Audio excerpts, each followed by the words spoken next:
I am Dr. S. Balakrishnan. I am going to take the topic Riemann integrable for net SLET examinations. We will start with the partition of an interval a comma b. So partition of an integral is a finite, we mean it is a finite subset x0, x1, xn of a comma b such that a is equal to x0, less than x1, less than xn is equal to b.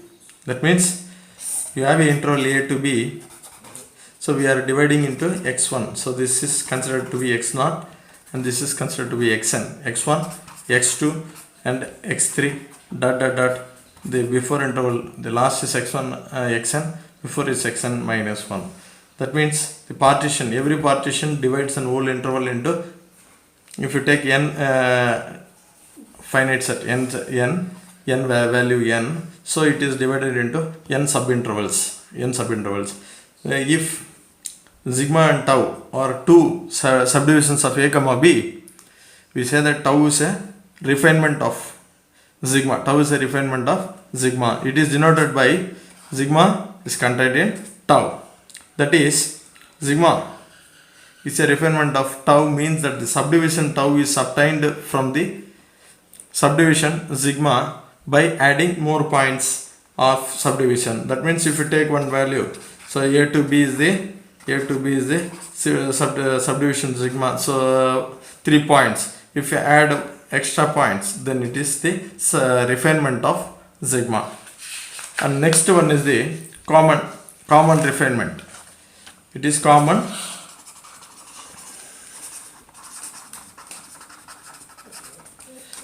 refinement. So sigma and tau are two partition.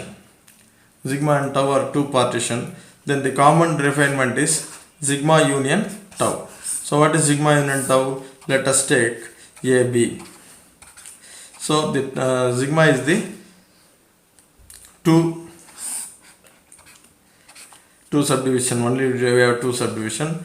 If suppose tau is the another 3 or 4 anything, then what is the common partition? Sigma union tau. All the points we should take this and this and this and this. This is the partition which is refinement of both sigma as well as tau. Then this is called the common partition of sigma and tau. So then the next one, as we told, the partition divides the interval into subintervals, that is I1, I2, In. So that is a to b. This is x0, this is xn. So this is x1, means this is the subinterval, we call it as I1.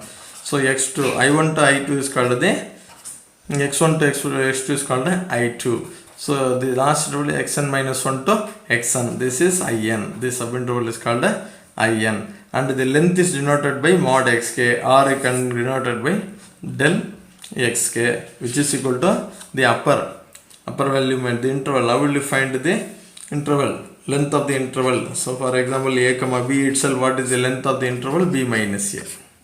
The length is going to be b minus a. That's why xk minus 1. If you want to find what is the length of I1 is x0 to x1. So therefore x1 minus x0. Next, let P be the partition of a comma b. Then F, capital M is the supremum of F on the subinterval ik. Small mk is the infimum of F on the subinterval ik. So if you take, let us take this is a, b, and take any ik means what? Ik minus 1 to ik is the interval ik. It is given clearly. For example, the function, if a function f is like this,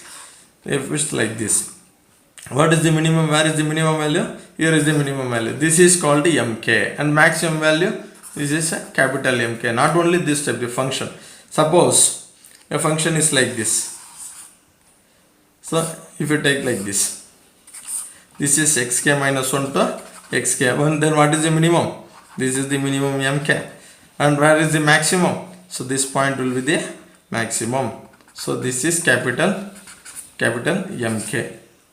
So whenever we have a partition, then capital mk denotes the supremum of the f of the function at the subinterval. Small mk denotes the infimum of the subinterval at the infimum of the function at the subinterval ik. Next, upper sum and lower sum.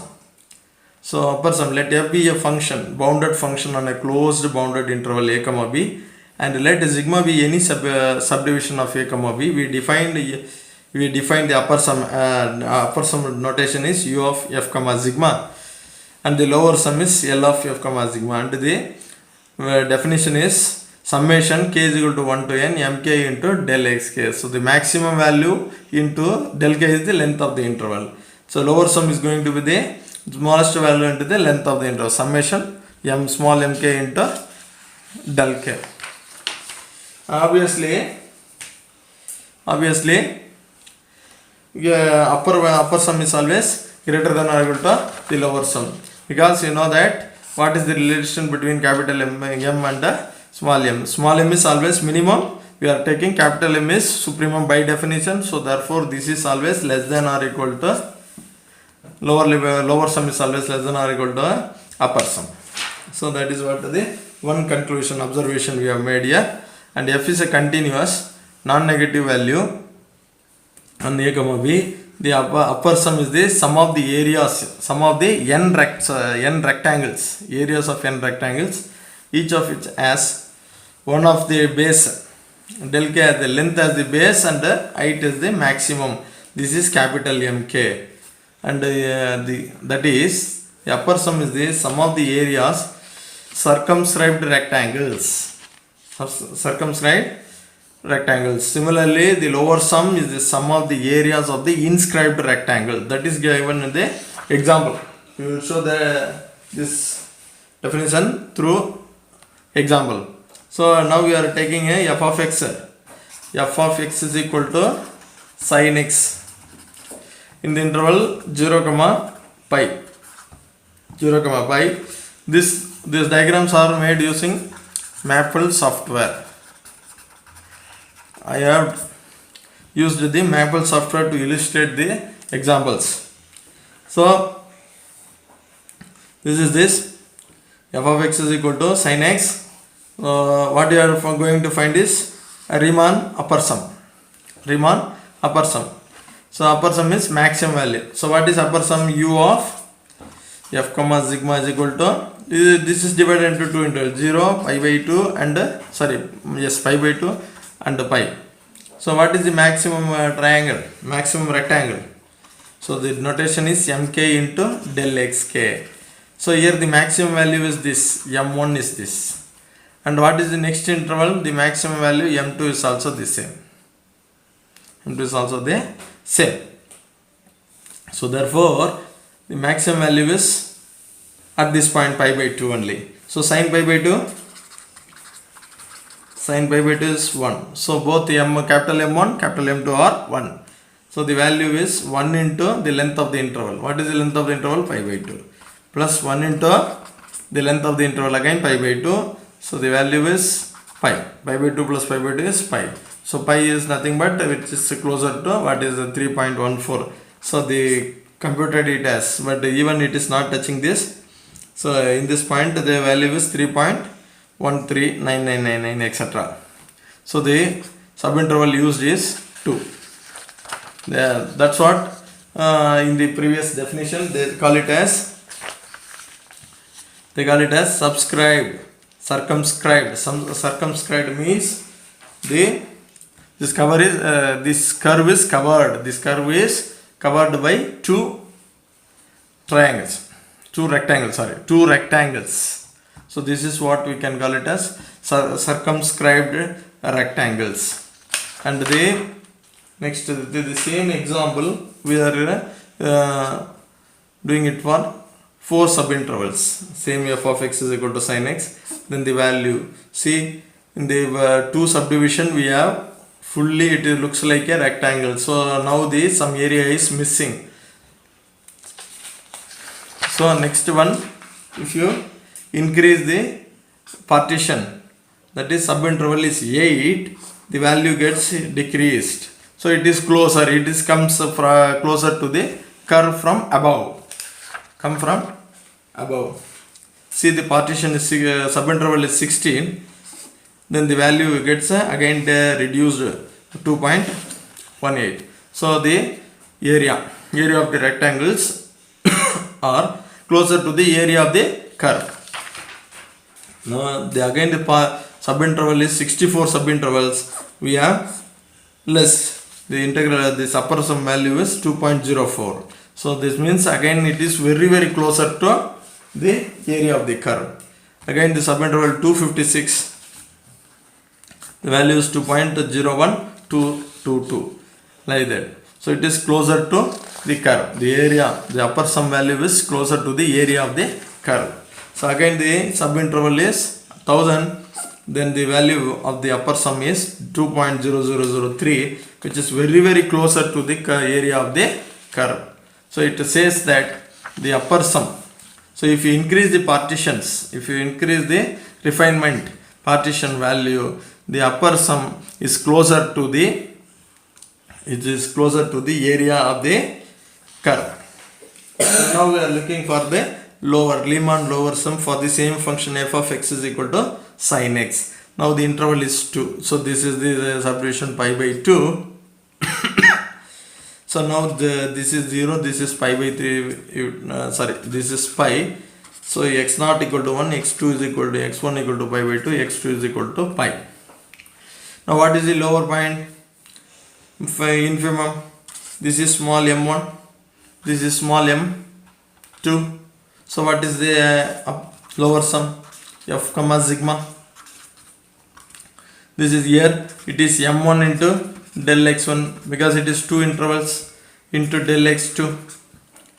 m1 is 0, the length of the interval is pi by 2. m2 is 0, the length of the interval is pi by 2. So therefore 0 is the value. So here it is given 0 point. This computation because of this point, variation in this point. Okay, again it is 4 subintervals, same function, the value is 1 point something. So this is m0, m1, this is m2, this is m3, this is m4. Again by calculation we have this. So the from first lower sum is 0, the second, if you increase the lower subintervals, the area is increases. And next one, the again if you increase the subintervals length, then it is, so subintervals, the value is gets increases. Now the subinterval length is 16, then the value is 1.7. See in the diagram, it is clear that it covers the entire area from the lower part. Lower sum covers the area of the curve by increasing the partition refinements.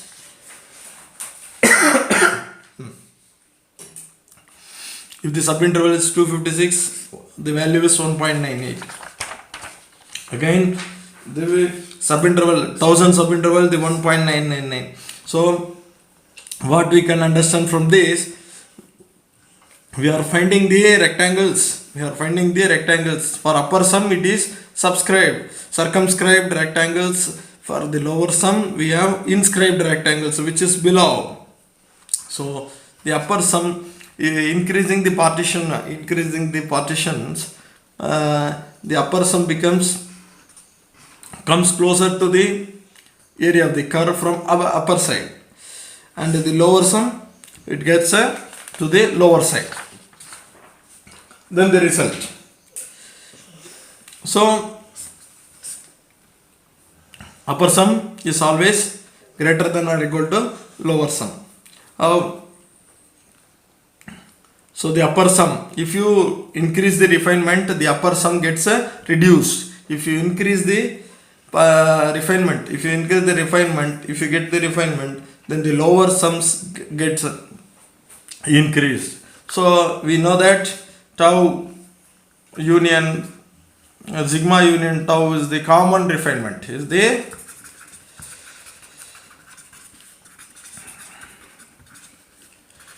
common refinement of both sigma and tau. So therefore the upper sum about a sigma is greater than or equal to upper sum about a sigma union tau, and the lower sum of the refinement is greater than or equal to lower sum of tau. So this is common, the upper sum is always greater than or equal to the lower sum. So now you combine this. So for any two partition, not only the same partition, for any two partition, the upper sum is always greater than or equal to the lower sum. So you can conclude here the lowest least upper bound of the lower sum is always less than or equal to greatest lower bound of the upper sum. This is illustrated with an example. Already we have illustrated this with an example, sin f of x equal to sin x, but it is better to illustrate this with f of x because we know the value. This is again let f of x is equal to x, and the sigma with the partition is given. We have given the partition, compute u of f comma sigma and l of f comma sigma. So the upper sum, by definition, summation capital Mk into del xk, del xk. So k is equal to 1 to 1, 2, 3, 4 means what? 3. So therefore capital M1 into del xk plus capital M2 into del xk plus capital M3 into del xk. M1 del x1, M2 del x2, M3 del x3. So it is clearly given in the diagram.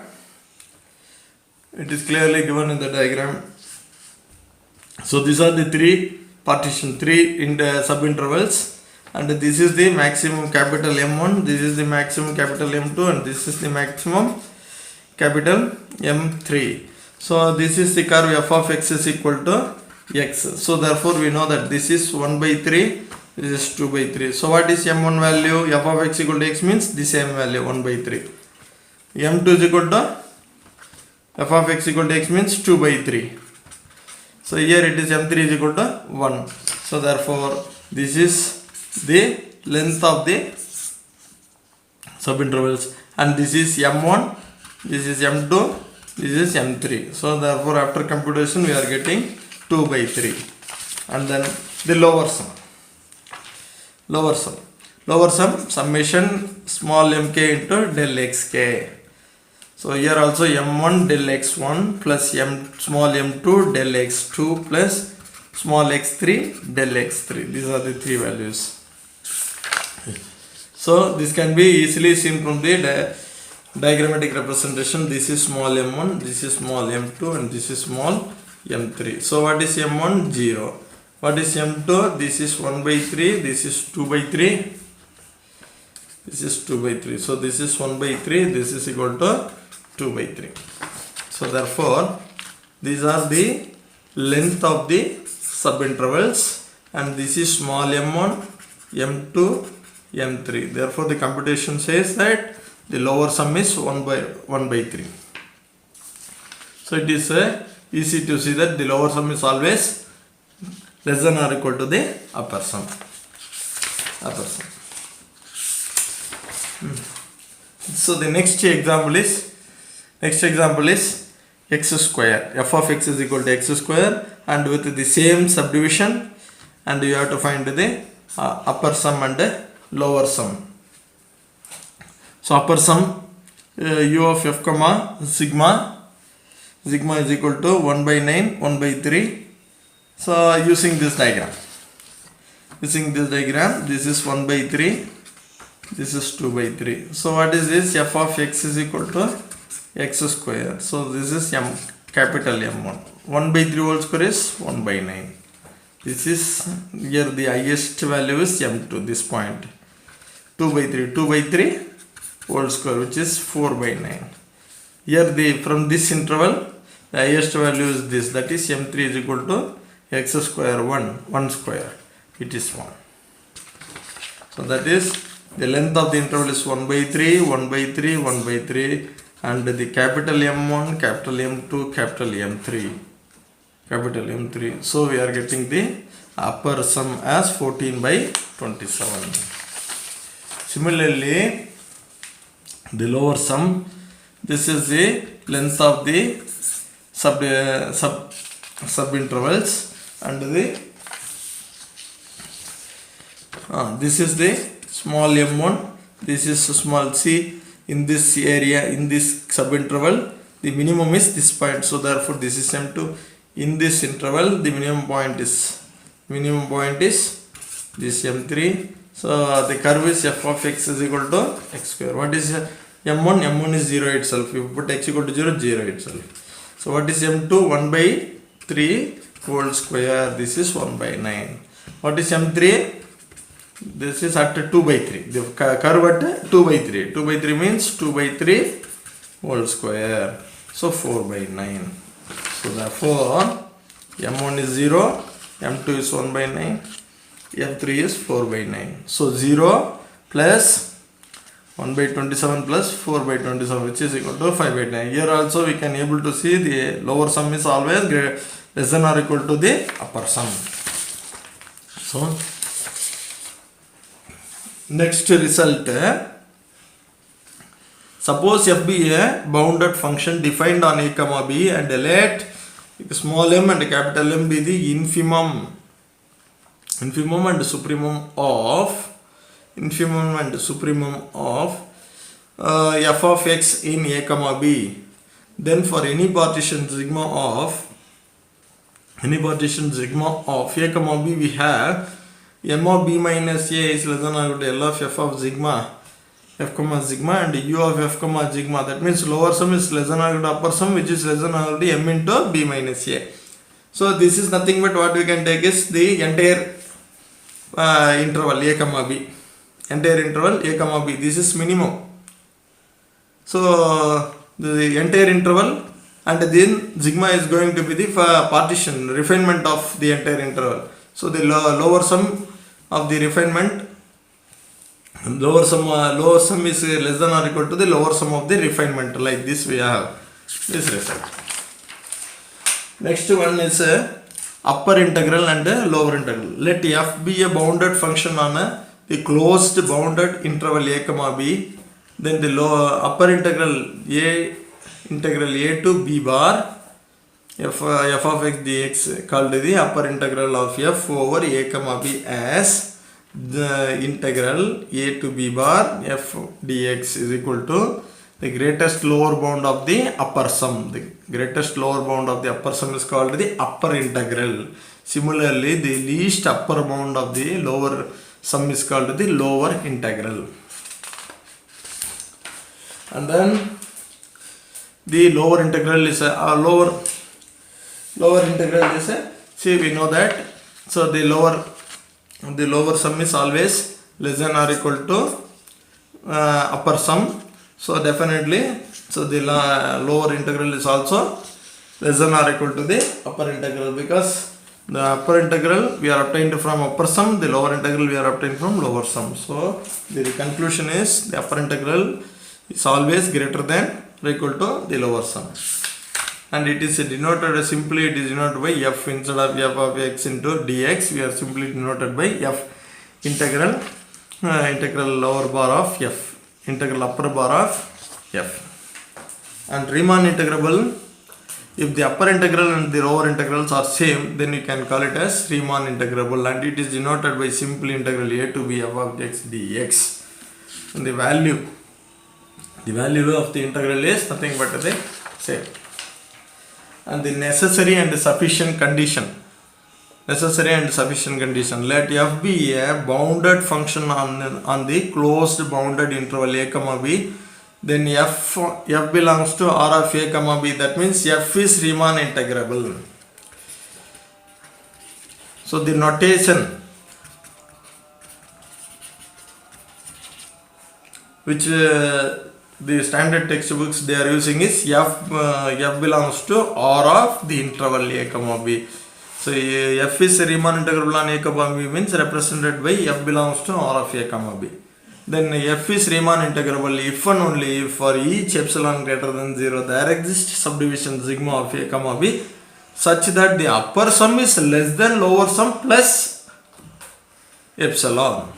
Lower sum plus some epsilon. Next, let f be a bounded function on the closed bounded interval a comma b. Then f is Riemann integrable if and only if f is continuous almost every point in a comma b. So Riemann integrable if and only if it is a continuous almost everywhere. This is the clear statement. Riemann integrable if and only if continuous almost everywhere. It should be a bounded function. This is the result. So the next results are f is continuous. F is continuous. Then it is Riemann integrable on a closed interval a comma b. So f is continuous implies f is Riemann. Yes, f is monotone implies f is Riemann. F is a Riemann integrable function, like that you have to read. So if the set of points of discontinuity of a bounded function f defined on an interval a comma b is finite, then f is Riemann integrable. F is Riemann. That means if finite discontinuities are finite, then f is Riemann integrable. That's what it says. Or the next same thing, the next statement, if a function f defined on a comma b and f is Riemann integrable, then f is continuous. Then f is continuous almost everywhere on a comma b. Almost everywhere on a comma b. This is nothing but the converse of this. Not true. F is continuous, then f is Riemann integrable. If f is Riemann integral, whether it is continuous or not, we cannot say that, because this implies f is Riemann implies f is continuous almost everywhere. Almost everywhere. Almost everywhere means the set of points of discontinuity is of measure 0. Is of measure 0. So this statement says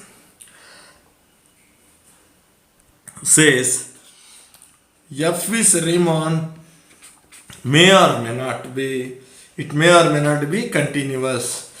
That means it is continuous almost everywhere.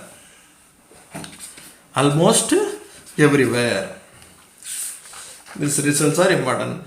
So which type of functions are Riemann integrable? F is continuous, f is monotonic, or f is bounded continuity with the previous result. F is bounded continuous with bounded continuous almost everywhere becomes Riemann integrable. So that is the important point to remember. F is continuous, then it is Riemann integrable. F is monotone, then it is Riemann integrable. So the Riemann integrable does not imply continuity.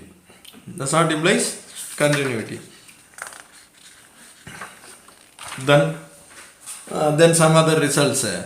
This result already we have discussed. M of b minus a. So suppose f is Riemann and m and capital M be the bounds of f on a comma b, then m of b minus a is less than or equal to integral value of f is less than or equal to m into b minus a.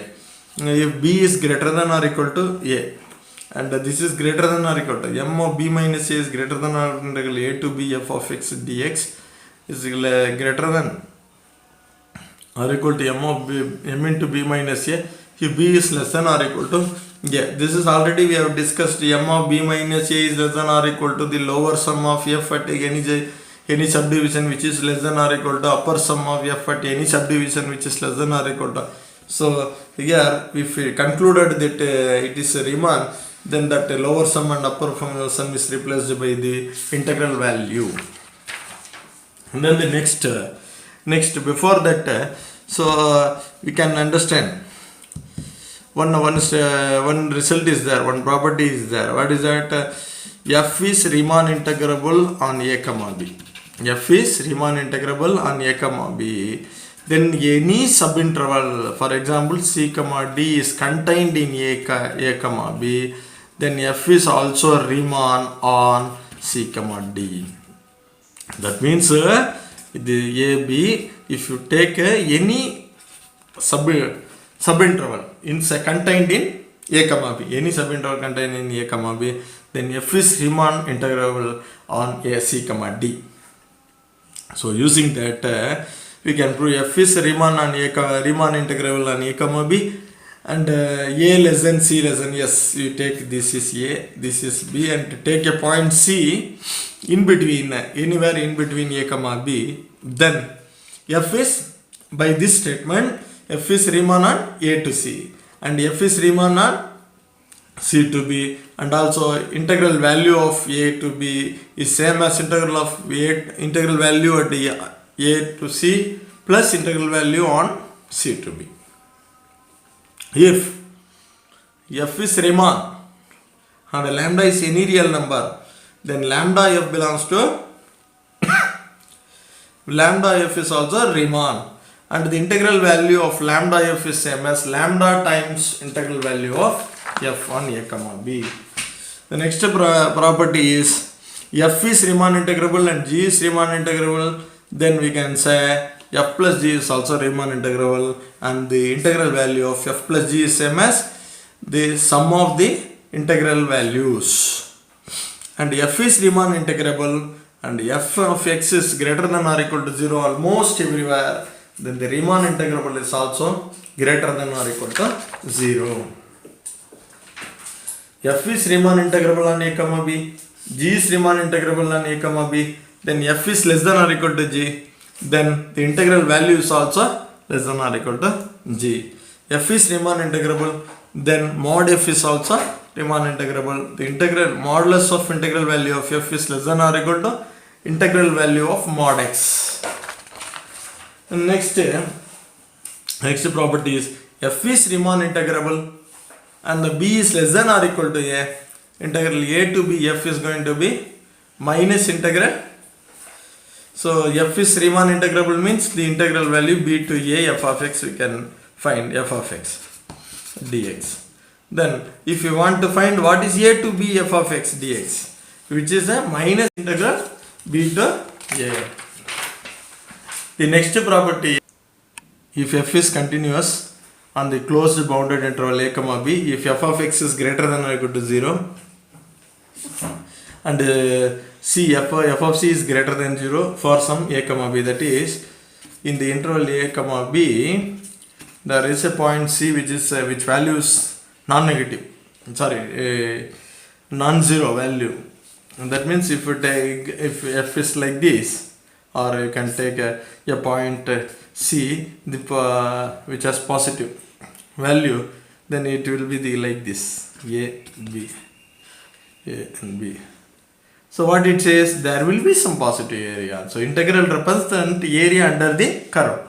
As per the area under the curve, in the Riemann integral, the entire process of Riemann integral, we are computing the area under the curve with the help of rectangles. The help of rectangles, either in the above rectangles, which is bigger rectangles, or smaller rectangles. So that is upper sum as well as lower sum. So the integral represents the area under the curve. So definitely there will be some point which is greater than the value of the point F of C is greater than 0, means definitely there will be some area. That's what integral A to B F of x dx is greater than 0. See, next one is F is continuous on A comma B. If F of x is greater than or equal to 0 and integral value is equal to 0, then F is identically equal to 0. See, the area is equal to 0 means definitely there will be a identity function only. It will be a identity function only. Next we are going to see some problems. Very simple problems. So which one of the following is true? Which one of the following is true? A constant function is Riemann, a constant function is not a Riemann integral, a constant function may or may not be Riemann integrable, none of the above. So for this we have to take this result. F is continuous implies Riemann, F is monotone implies Riemann, and the next property, F is bounded and with F is bounded. So see here, F is third one is F is bounded and the finite number of discontinuity or measure zero set. Finite number of the set of points of discontinuity is measure zero set. Then it is Riemann. Then it is Riemann. This is the other converse. F is Riemann, then F is continuous almost everywhere. So these are the results we are going to use for this problem. So what is constant function? Constant function means so constant function is always continuous. Constant function is continuous. So by our result, the constant function is continuous. Continuous function is Riemann. So the constant is Riemann. The constant function is this is not correct. A constant function may are definitely it is a continuous. Definitely it is a Riemann integral. This is also not. So none of the above means already one is there. So none of the above is also wrong. So therefore the option A is correct. The answer is option A. The next,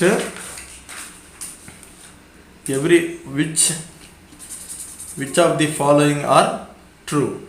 Which of the following are true?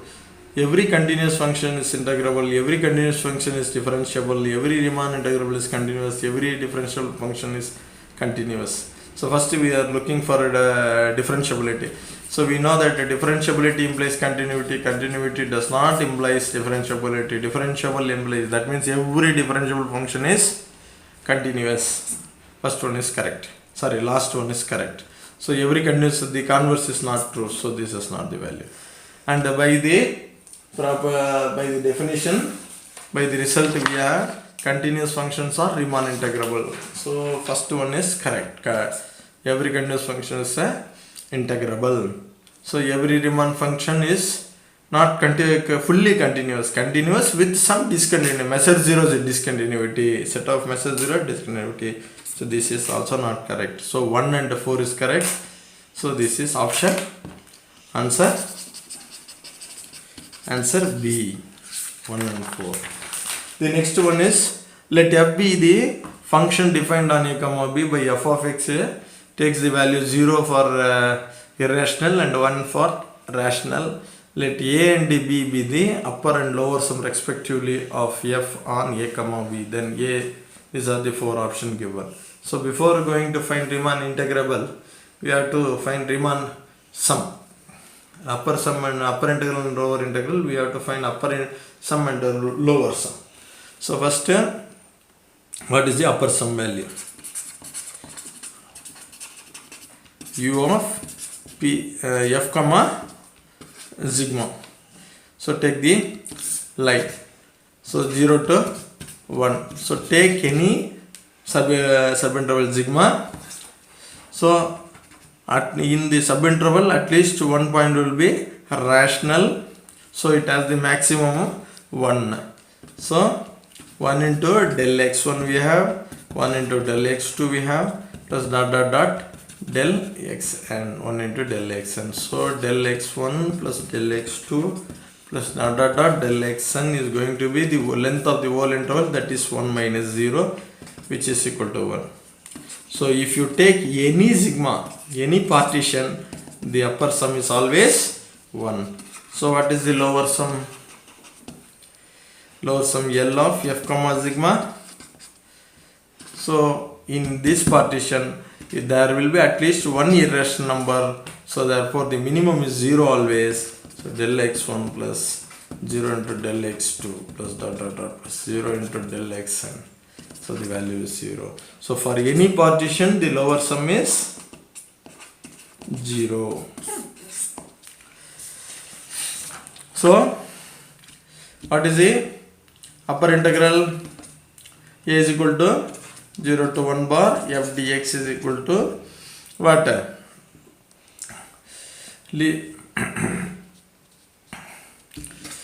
greatest lower bound of the upper sum u of f comma sigma, which is equal to 1, and b is equal to lower integral, which is the least upper bound of lower sum, that is L of f comma sigma. This is always 0, means the value is 0. So a is equal to 1, b is equal to 0. A is equal to 1, b is equal to 0 is option B.